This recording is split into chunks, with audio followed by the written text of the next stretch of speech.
สวัสดีมื่อนี้มาพบกับพระศรีโหมีสิประเสริฐเส้นเก่าเส้นเคยเนาะพระศรีโหมาอยู่ที่บ้านคำบอนมาอยู่ที่บ้านคำบอนเมืองสระสมบูรณ์แขนกับประสากเลยลูกหลานอิฟซีทั้งหลายอันมาบ้านคำบอนเมืองคงเซโรบ้านคำบอนเมืองสระสมบูรณ์แขนกับประสาก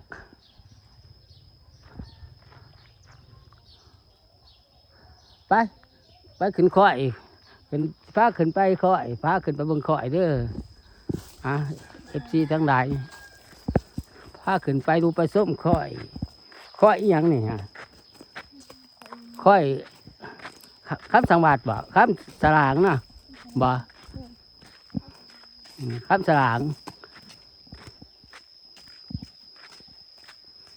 ไปจะน้อยโอ้ค่อยพาเจ้าหน่อยขึ้นคอยพาเจ้าหน่อยขึ้นคอยคำสลาง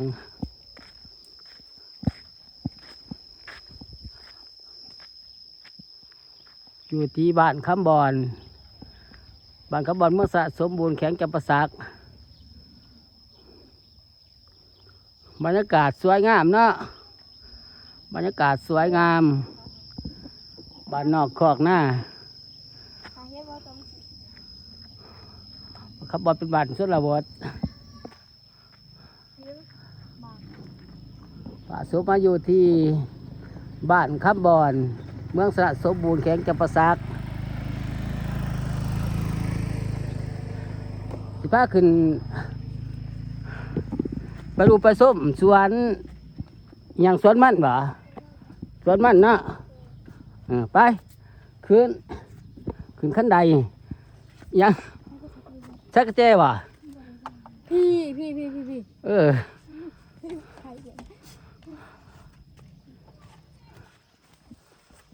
มาจักไข่ตูนะ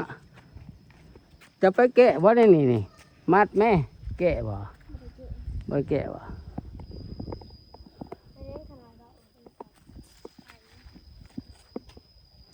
อาร์ตแบะสิกามา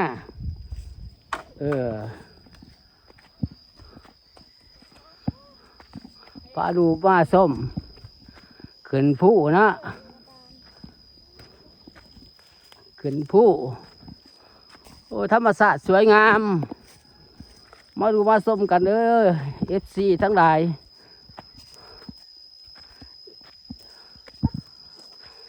ดาวไทยในต่างประเทศนะมาดูมาส้มน้ำกันบรรยากาศสวยงามบรรยากาศสวยงาม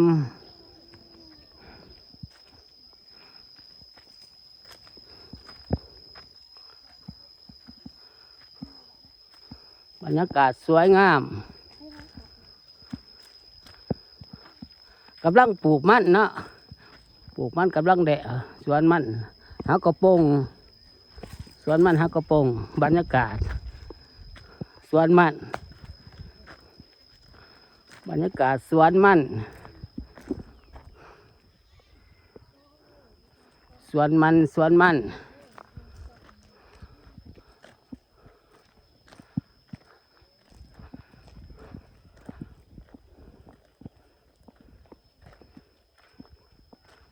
ถ่ายฝาไปเบิ่ง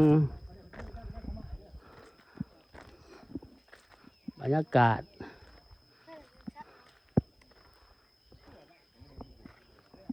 เบิ่งเด้ออย่ามั่นเพิ่นเด้อ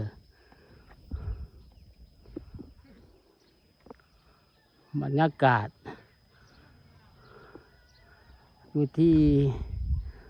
สวนมันบ้านคำบอนเมืองสระสมบูรณ์แข็งกับประสักเนาะมาดูมาส้มสวนมันกำลังปงกำลังเพิ่นปลูกไม้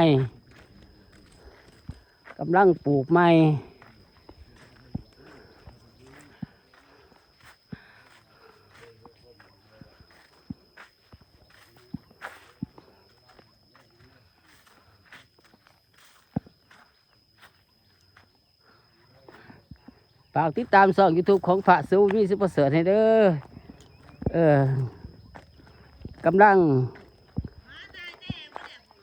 ห้อยเพิ่งฝนบ่ตกได้บัดสิบ่อนเราบ่ตายแล้วบัดฝนตกก็ดิฝนตกก็ดิบัดนี่ฮอดพุ่นบ่กว้างเติบเนาะ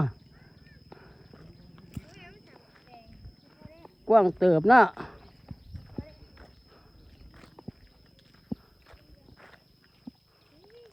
ธรรมชาติอยู่สวนมันอยู่ที่บ้านคำบอนเมืองสะสมบูรณ์แข็งจำปาสัก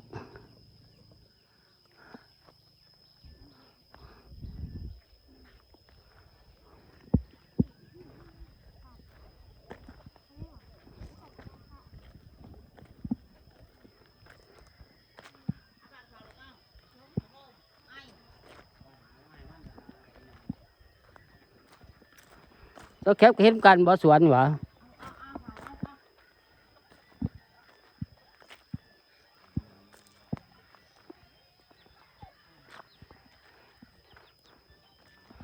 เจะคล้าของสวนเพิ่น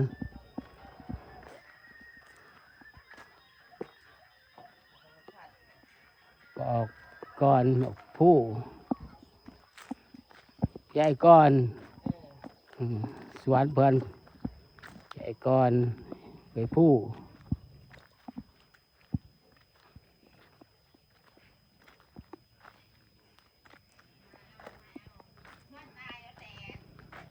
ห่วย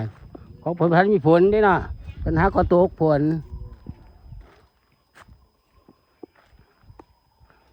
ของพระจ้ะหานเด้สามารถสามารถอันสะสามารถเป็นหัวสะเจ้าขานมะเขือมะเขือมะแขกนี่หนูห่วยของเพิ่นบ้านถือฝนเด้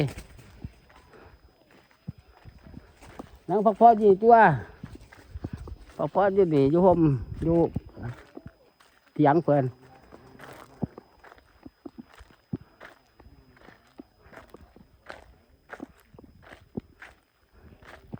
บรรยากาศบรรยากาศเนาะสวนมัน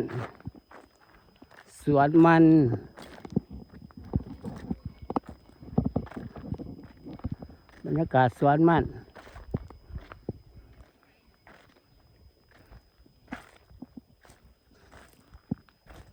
บรรยากาศสวนมัน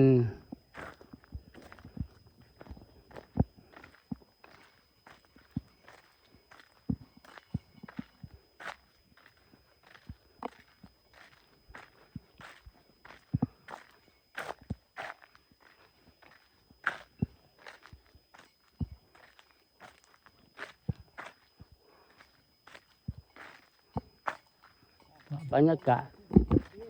ฮะมาแต่ใสมาแต่ใส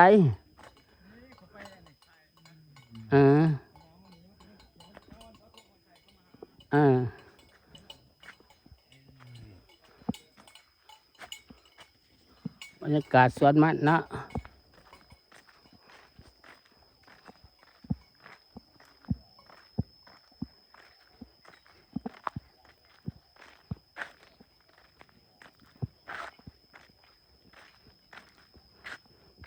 ฝากติดตามช่อง YouTube ของพระสูงนี่10%เด้อ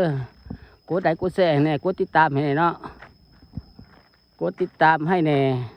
คลิปนี้พระสูงโคราชไปก่อนบ๊ายบาย